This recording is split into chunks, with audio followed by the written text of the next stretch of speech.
2026년도 교회의 새로운 표를 따라서 하나님의 말씀을 계속 전하고 있습니다. 특별히 기도하고 그리스도의 비밀을 말하고 하나님의 뜻을 아는 풍성한 가르침으로 가득 채우는 것, 이것이 교회의 2026년도 새로운 목표입니다. 그래서 오늘도 우리가 기도를 계속함에 대하여 무슨 기도를 하는가, 무엇을 위하여 기도하는가, 이 점에 대해서 하나님의 말씀을 듣고 우리의 삶을 새롭게 정비해서 하나님 앞에 나아가기를 원합니다. 지난 금요일에 대학 동창 일주기 취도 모임에 다녀왔습니다. 제 친구들 중에 가장 먼저 작년 1월 16일에 세상을 떠났습니다. 그래서 저기 성남 가까운 거요 위례에 사는 다른 동창 친구와 또 그 친구의 부인과 함께 그 친구 차를 타고 제가 동행을 했습니다. 그 동행한 친구 부인은 아주 성경을 열심히 읽고 유튜브나 기독교 TV의 설교를 매우 자주 듣고 있다라고 한 2년 전인가 3년 전부터 그 친구로부터 아주 자주 들어왔습니다. 항상 성경을 읽는 일이 매일매일 집안에서도 또 하나님의 말씀을 듣는 일이 매일매일 되고 있다라고 그렇게 이야기를 했었습니다.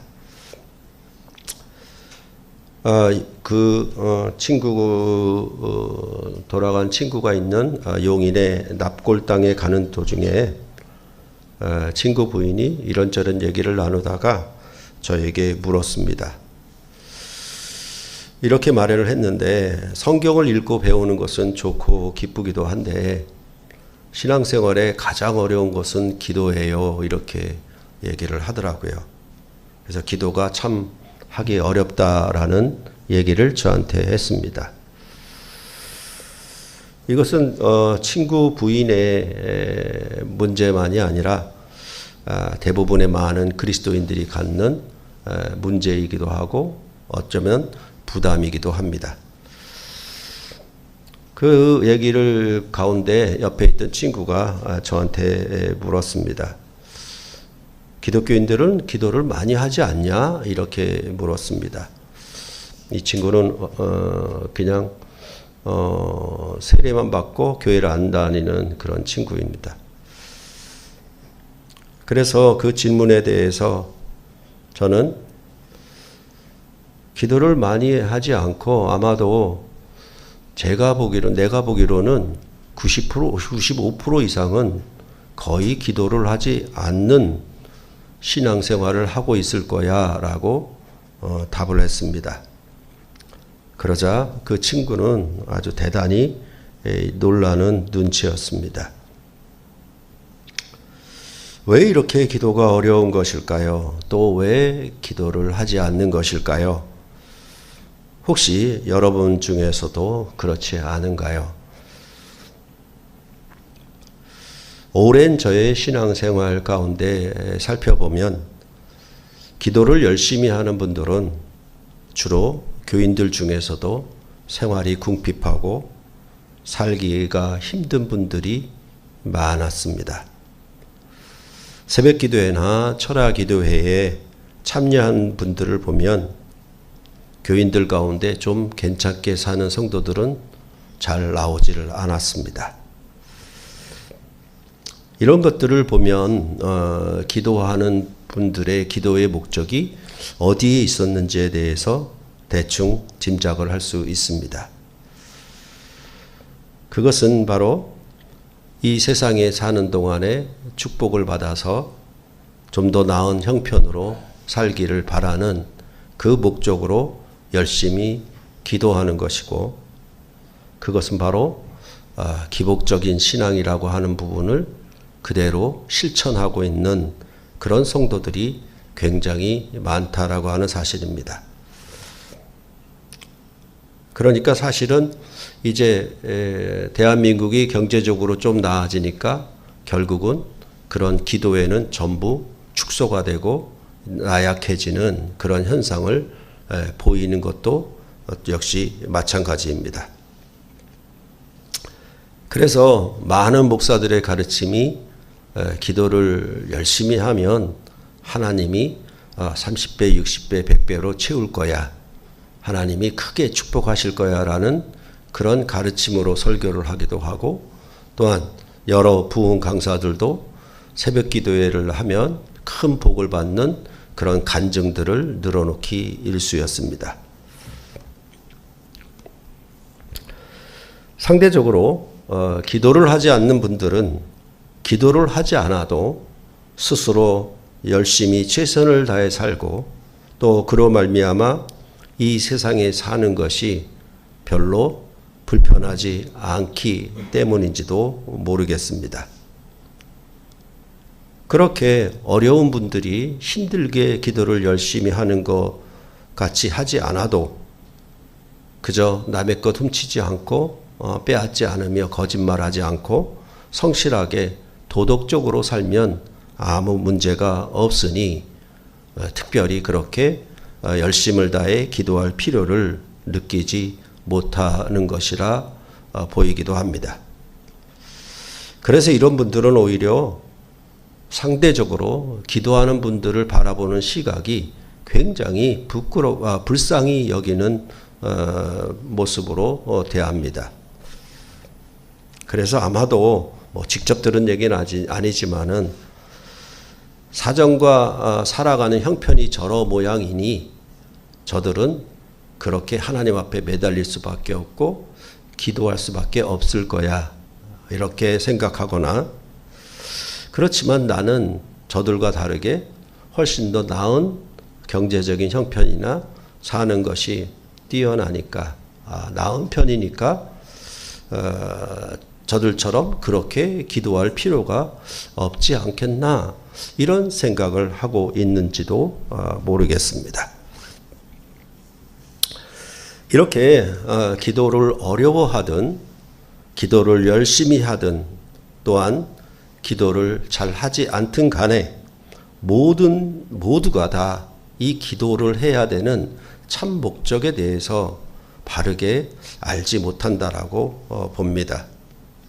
왜 기도를 해야 하는가? 이것에 대하여 성도들은 바른 정리가 되어 있지 않았습니다. 믿기만 하면 구원을 얻는다는 교묘한 도식에 빠져서 기도가 없으면 구원이 실패한다라는 생각은 전혀 하지 않습니다. 기도가 신앙생활에 있어 선택이 아닌 필수라는 사실에 대하여 크게 체감을 하지 못하고 있습니다. 이것은 당연히 속고 있는 것이라고 말할 수 있겠습니다.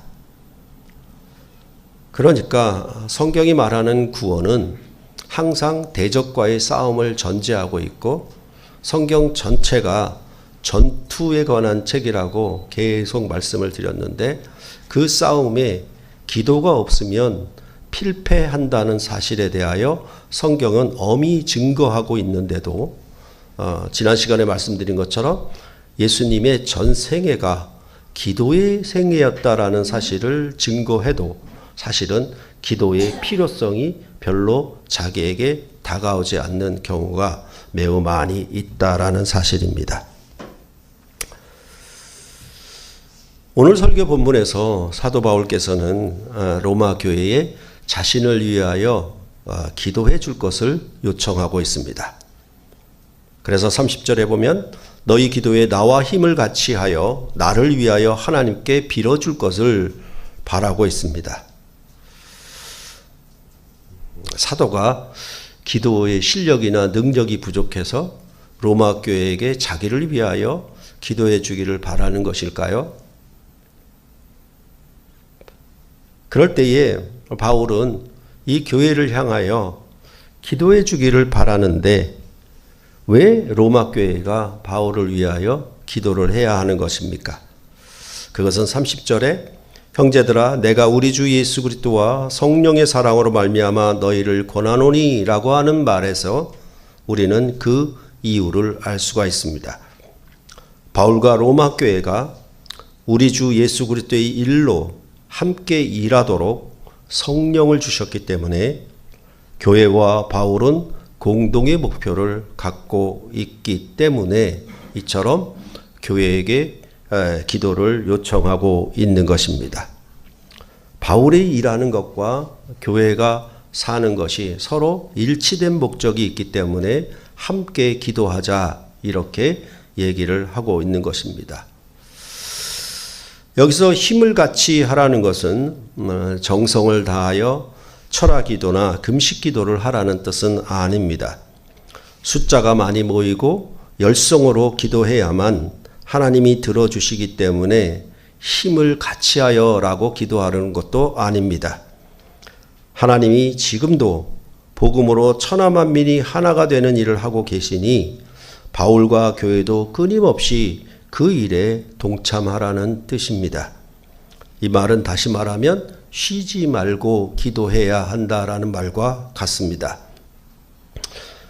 여러분께 말씀드렸던 것처럼 쉬지 말고 기도하라는 것은 24시간 기도만 하라는 뜻은 아니었습니다. 모든 일에 마음과 뜻과 정성을 다해 하나님의 일에 바울과 함께 기도함으로 동역하자라는 뜻이 여기 힘을 같이 하여라는 말에 포함되어 있는 것입니다.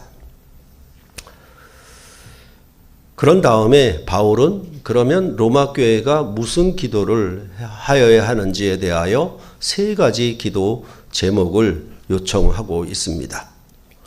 첫째는 유대에서 순종하지 않은 자들로부터 건짐을 받는 것, 그리고 둘째는 예루살렘의 성도들이 이방 교회가 섬긴 일을 잘 받는 것, 셋째는 기쁨으로 로마 교회에게 나아가 이제 편히 쉼을 얻기를 바라는 이 세 가지 기도의 제목을 요청하고 함께 기도해 주기를 바라고 있는 것입니다.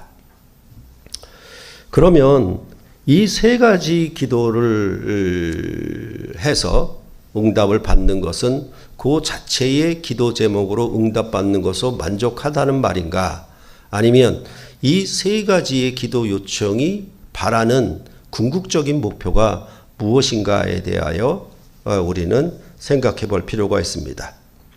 그럴 때 이 첫 번째 기도 내용은 유대에서 순종하지 않은 자들로부터 건짐을 받기를 원하는데 이거는 사도 바울이 이제 예루살렘에 들어가려고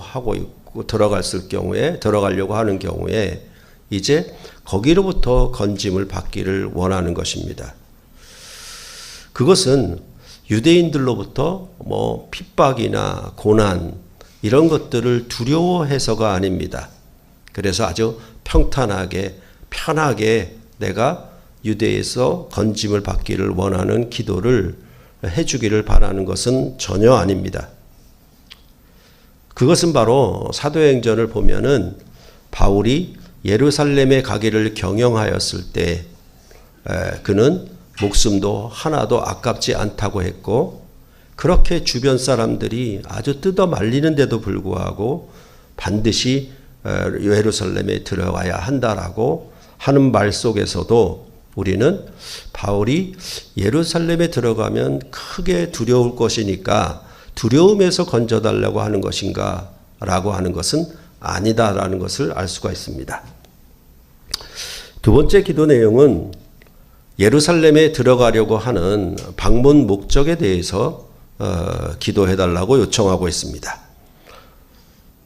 예루살렘 교회가 이방인 교회의 섬김을 받아들여 하나가 되는 복음 사역의 열매를 거두는 일을 위하여 기도해달라고 하는 것입니다. 바울은 지금까지 동아시아와 동로마에 이르기까지 편만하게 복음을 전했다라고 말을 하고 있고 또한 이방인의 사도로서 그가 해야 할 일을 하고 있었는데 이제는 더 이상 이 지방에 일할 곳이 없고 자기를 저 서바나, 지금으로 말하면 스페인까지 보내주기를 바라고 있었습니다. 그렇지만 이렇게 이방인의 사도로서 이방인에게 복음을 전해야 하는 중대한 직무가 자기 안에 있음에도 불구하고 이제 마게도냐 교회와 아가야 사람들, 그러니까 우리 고린도서에서 보았던 것처럼 마게도냐 교회와 고린도 교회 같은 이 교회가 예루살렘 교회가 흉년이 들어서 그 교회를 위하여 연보하고 그 구제 헌금을 한 것을 전달하는 일, 그것에 대해서 사도 바울은 먼저 예루살렘으로 가기를 원하였던 것입니다. 그래서 저기 서바나까지 내가 정말 아시아와 동로마에 이르기까지 복음을 편만하게 다 전했다. 이제 일할 곳이 없을 정도로 많이 전했다. 그리고 나는 저 서바나까지 가기를 원한다. 그런 뜻을 나타내면서도 이제 유대인의 교회와 이방인의 교회가 이 이방인의 교회가 예루살렘 교회를 위하여 구제 헌금을 한 것을 전달하는 것이 바로 예수 그리스도의 복음으로 말미암아 유대인과 이방인이 하나가 되는 복음의 열매였기 때문에 모든 전도의 사명을 그대로 내버려 두고 이제 이 헌금을 전달하는 일에 먼저 앞서갔던 것입니다. 그러니까 두 번째 기도 제목은 이처럼 유대인과 이방인이 하나가 되어서 이방인의 교회가 유대인의 교회를 도운 것에 대하여 받아들이게 하라고, 그렇게 해서 복음의 열매를 맺기를 원하여 두 번째 기도 제목으로 요청을 하였던 것입니다.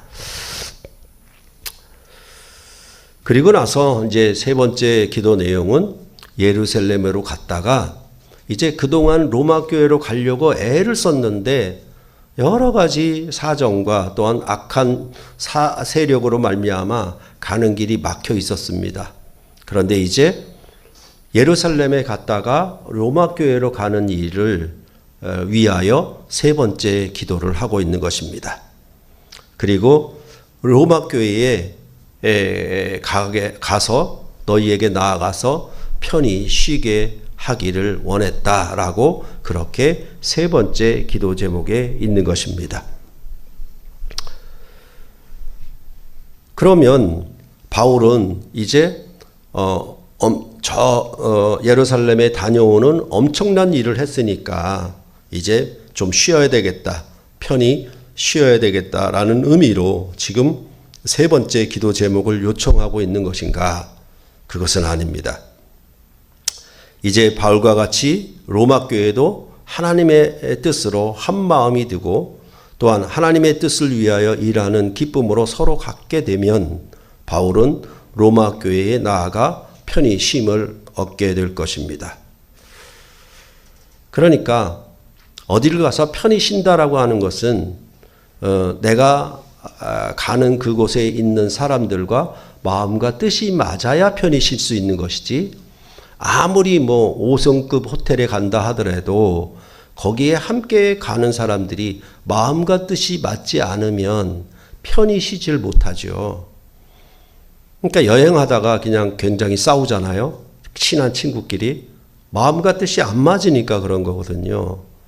그런 거와 마찬가지로 바울은 이제 세 번째 기도 제목으로 로마에 가서 편히 쉬게 되는 것은 바로 이 로마 교회와 자기와 하나님의 일을 하는 데 있어서 뜻과 마음이 일치하기 때문에 이렇게 편히 쉬기를 원했던 것입니다.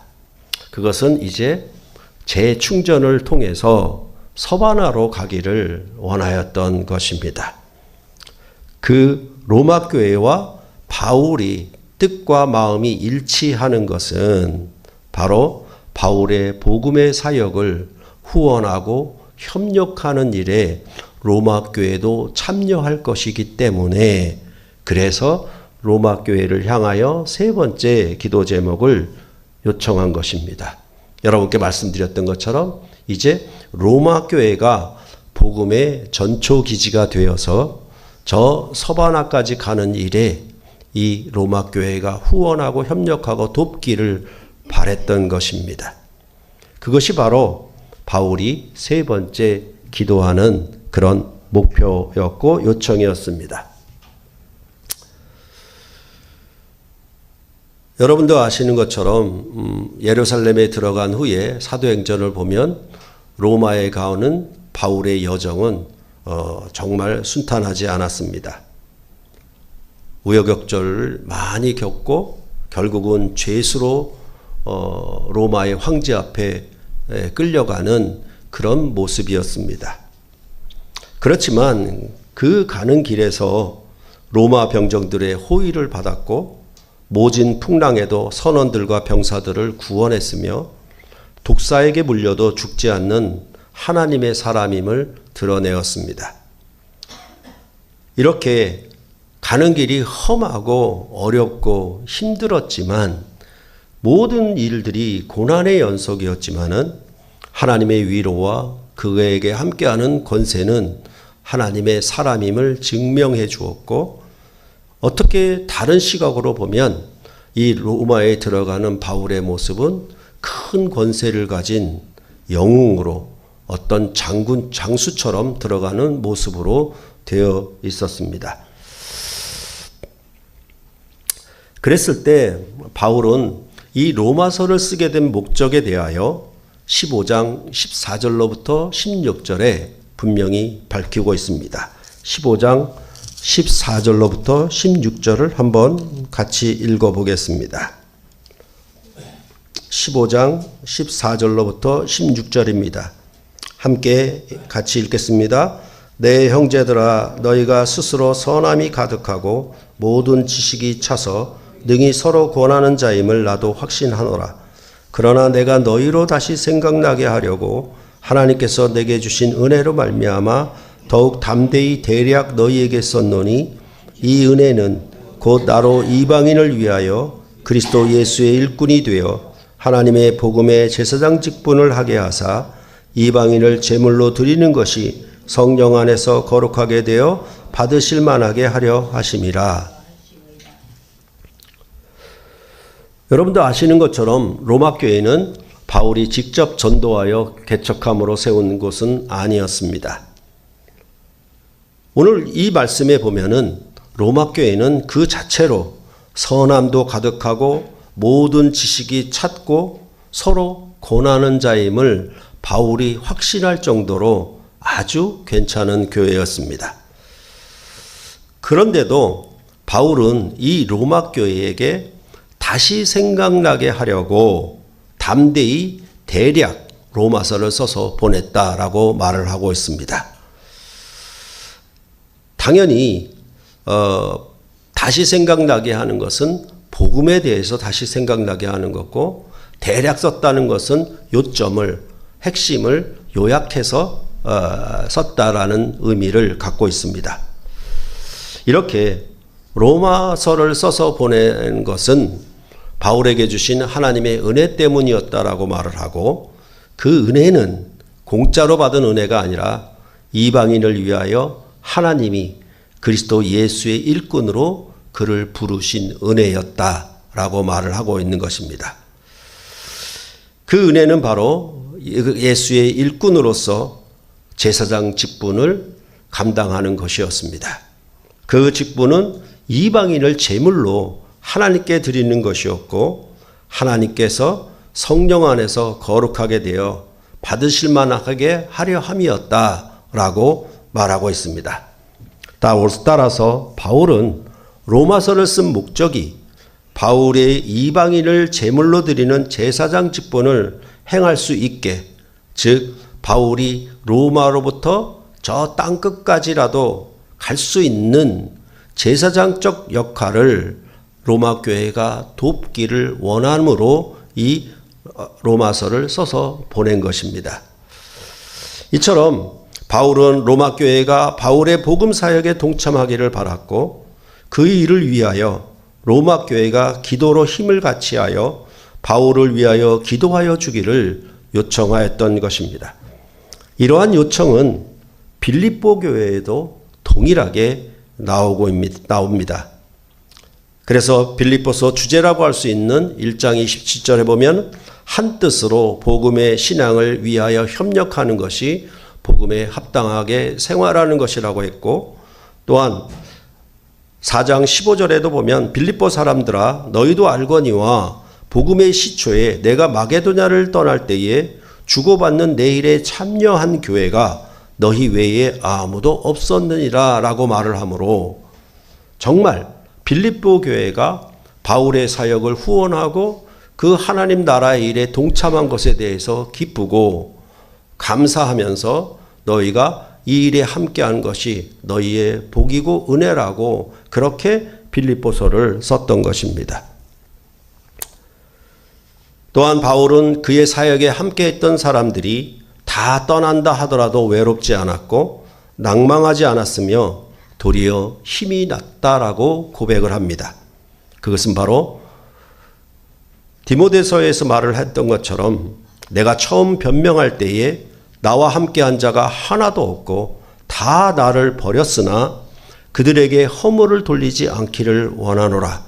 주께서 내 곁에 서서 나에게 힘을 주심은 나로 말미암아 선포된 말씀이 온전히 전파되어 모든 이방인이 듣게 하려 하심이니 내가 사자의 입에서 건짐을 받았느니라 라고 디모데후서 4장 16절로부터 17절에 말을 하고 있는 것입니다.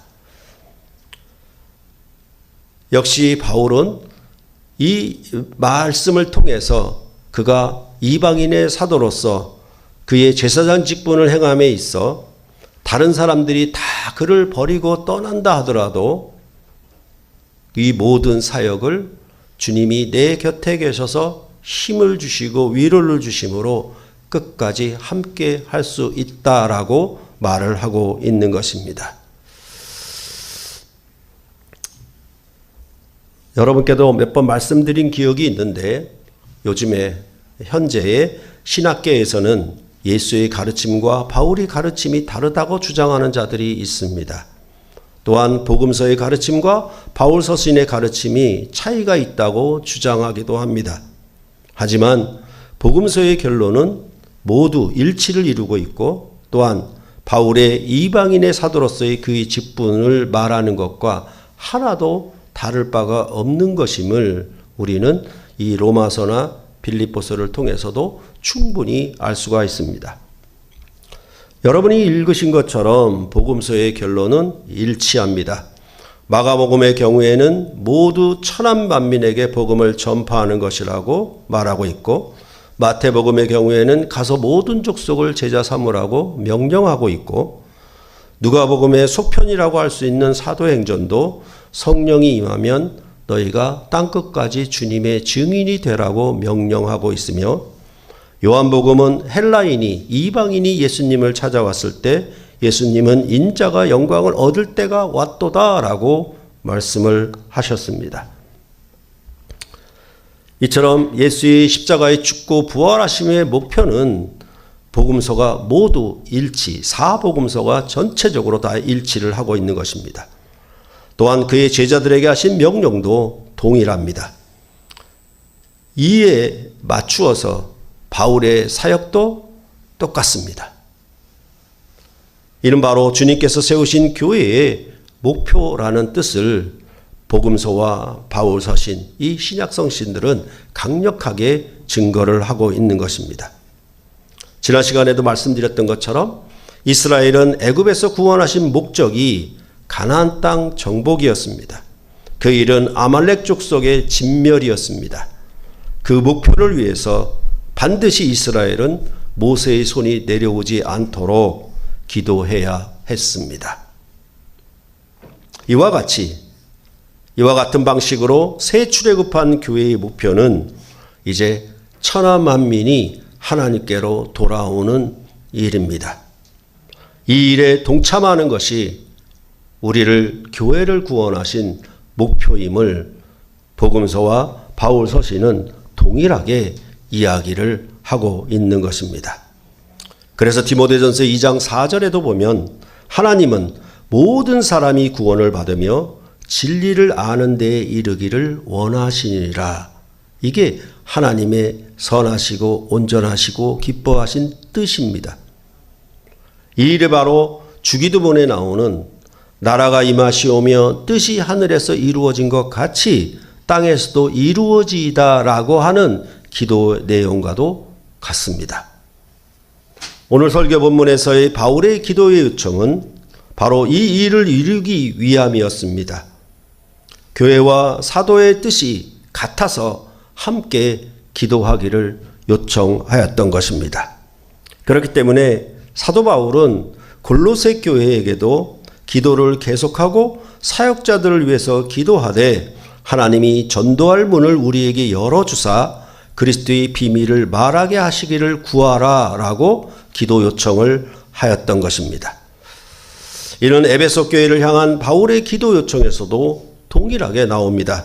모든 기도와 간구를 하되 항상 성령 안에서 기도하고 이를 위하여 깨어 구하기를 항상 힘쓰며 여러 성도를 위하여 구하라. 또 나를 위하여 구할 것은 내게 말씀을 주사 나로 입을 열어 복음의 비밀을 담대히 알리게 하옵소서 할 것이니 라고 에베소서 6장 18절과 19절에 분명히 이야기를 하고 있습니다. 다시 처음으로 돌아가서 왜 기도가 어려운 것일까요? 성경을 읽고 배우는 것은 모든 지식이 차고 선함도 가득하고 서로 권하는 것으로 다 좋습니다. 교회가 화평을 이루고 아무 문제가 없는 것 다 좋습니다. 이러하니까 어쩌면 기도할 필요성이 별로 없게 되고 무슨 할 말이 없어 기도가 어려울 수도 있겠습니다. 마치 내 사는 형편이 넉넉하니 기복신앙으로 저렇게 어렵게 힘들게 철야기도 새벽기도 나와서 매달리며 눈물 흘리며 기도하는 가난한 자들을 바라보면서 유복한 부유한 그리스도인들이 불쌍하게 여기는 것처럼 그렇게 여길지도 모르겠습니다. 그러나 그것만으로 교회를 부르시고 세우신 목적은 전혀 아닙니다. 바울도 교회 안에, 로마 교회 안에 믿음이 강한 자와 약한 자가 있을 때 너희가 서로 받으라. 그리고 화평을 굉장히 강조했습니다. 그 화평은 로마 교회만 화평하자. 여기 말하는 것처럼 너희가 선함도 가득하고 성경 지식도 찾고 그리고 서로 권하는 것도 다 이미 있습니다. 그것에 대해서 바울은 확신했습니다.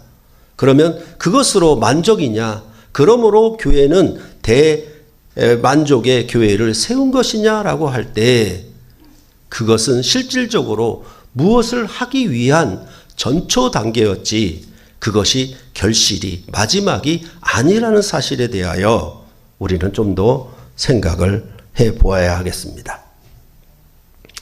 그러니까 교회를 세상의 소금으로 세상의 빛으로 제사장직으로 세웠다 하는 일에 대하여 참으로 많은 그리스도인들이 이에 대한 이해와 깨달음이 전혀 없습니다. 그것은 바로 개인 구원, 믿기만 하면 구원에 전부 매몰되어 있기 때문에 그렇습니다. 내가 무엇 때문에 무슨 목적으로 하나님의 부르심을 입어 그 은혜를 따라 왕같은 제사장으로 우리를 부르셨는지에 대한 그 소명과 사명에 대한 목표는 전부 없어지고 오직 내가 구원받아 천당 가는 것으로만 만족하는 것, 거기에 전부 빠져 있기 때문에 그렇습니다. 정말로 안타까운 것은 뭐냐 하면 오히려 이단들이 전도를 잘한다는 겁니다.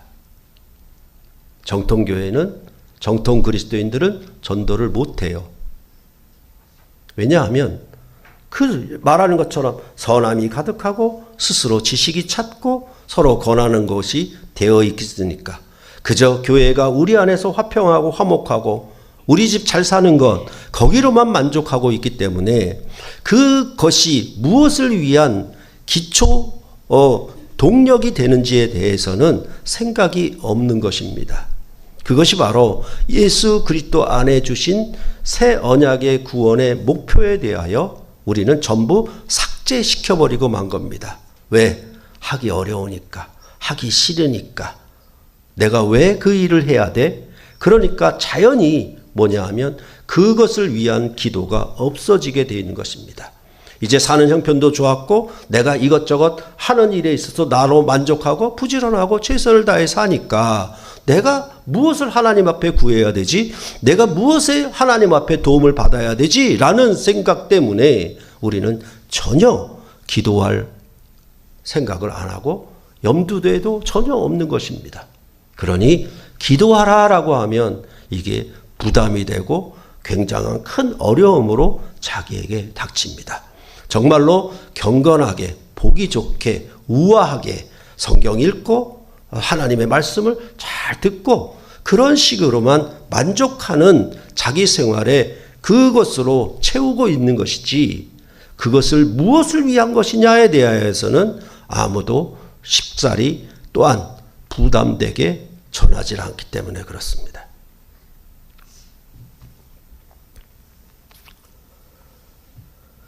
그것은 바로 교회를 세우시고 성도를 부르신 목적이 아닙니다.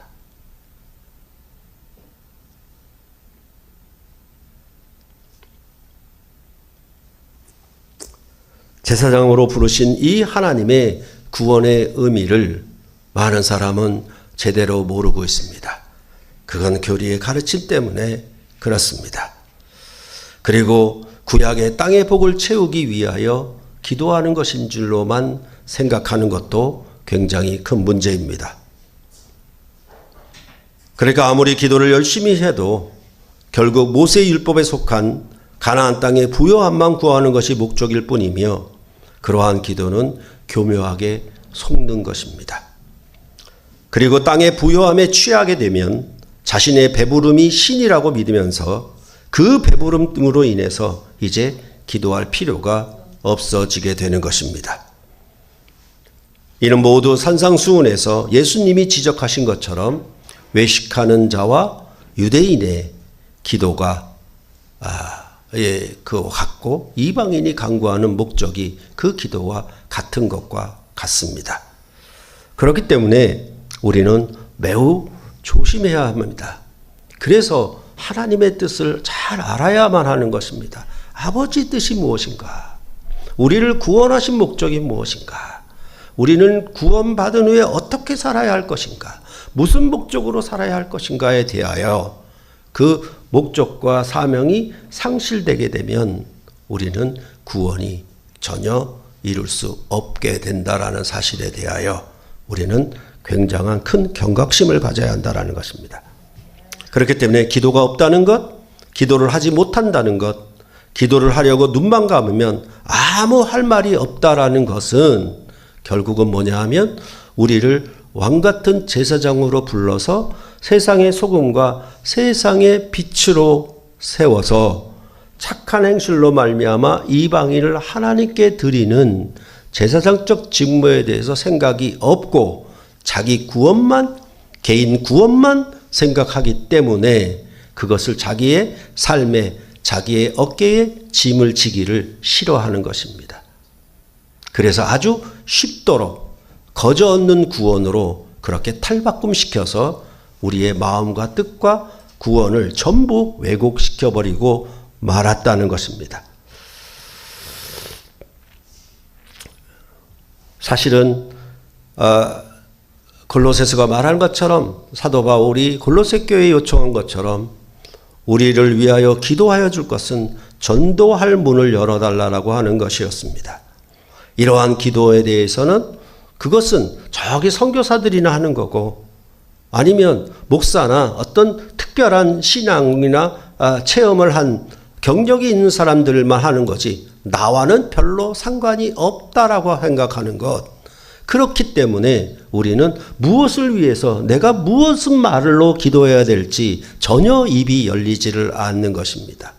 그것은 바로 예수 그리스도 안에서 복음으로 세례를 받을 때에 이스라엘 백성에게 그 언약서의 목표는 이 언약을 지켜라. 10가지의 교훈들과 백성들이 행할 규례를 지켜라. 목적은 뭐냐? 가나안 땅에 아말렉 족속을 진멸하여 쫓아내는 것이다. 그와 같이 이제 예수 그리스도의 복음을 믿는다. 복음을 믿어 구원 얻는다. 그 목적이 무엇이냐? 천하 만민이 하나님 나라 백성으로 들어오게 하는 것이 하나님의 아버지의 거룩하신 뜻이다. 하나님이 가장 그거를 원하신다. 라고 하는 것에 대하여 우리는 분명하게 생각을 하고 있어야 되는 것입니다. 그렇기 때문에 우리는 도덕적으로 또한 경제적으로나 일반적인 세상 사람들의 삶의 모습에 견주어서 나 괜찮은 사람, 난 이래도 별로 만족이 거의 없다라고 할 수 없는 그런 삶을 살고 있기 때문에 그들은 기도할 필요가 전혀 없는 것입니다. 그러니까 무슨 문제가 터지고 무슨 병이 걸리고 무슨 경제적인 궁핍이 임하게 되면 그때서 무릎 꿇고 기도할 생각만 하고 있지. 그것은 결국 자기를 위한 기도지요.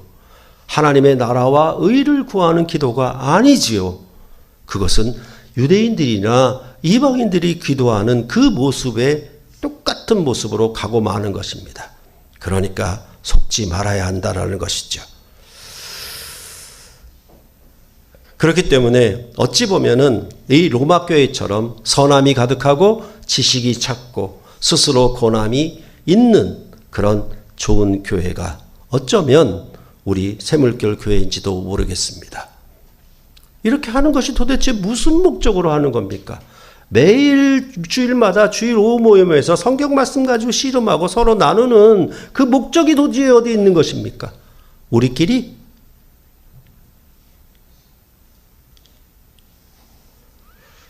그 일에 대해서 우리가 좀 더 심각하게 고민을 해보셔야 할 것입니다. 복음서를 읽어보십시오. 신약 서신서를 읽어보십시오. 그 목표가 어디를 지향하고 있는지. 옛 언약의 목표는 가나안 땅 정복이었고 새 언약의 목표는 바로 천하 만민에게 땅끝까지의 주님의 증인으로 되는 것이었습니다.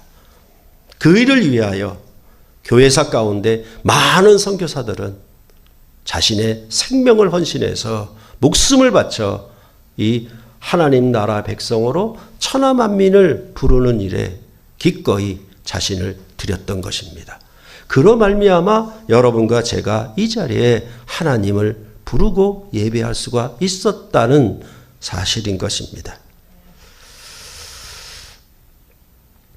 사실은 이러한 복음서와 전 신약 성경이 말하는 그런 구원의 목표, 그것은 바로 참으로 고난이 있고 싸움이 있고 대적이 있는 것이 분명합니다. 그럴 때에 우리는 어떻게 할 것인가? 이 싸움과 이 전쟁에서 어떻게 할 것인가? 그것은 기도해야 한다라는 사실입니다.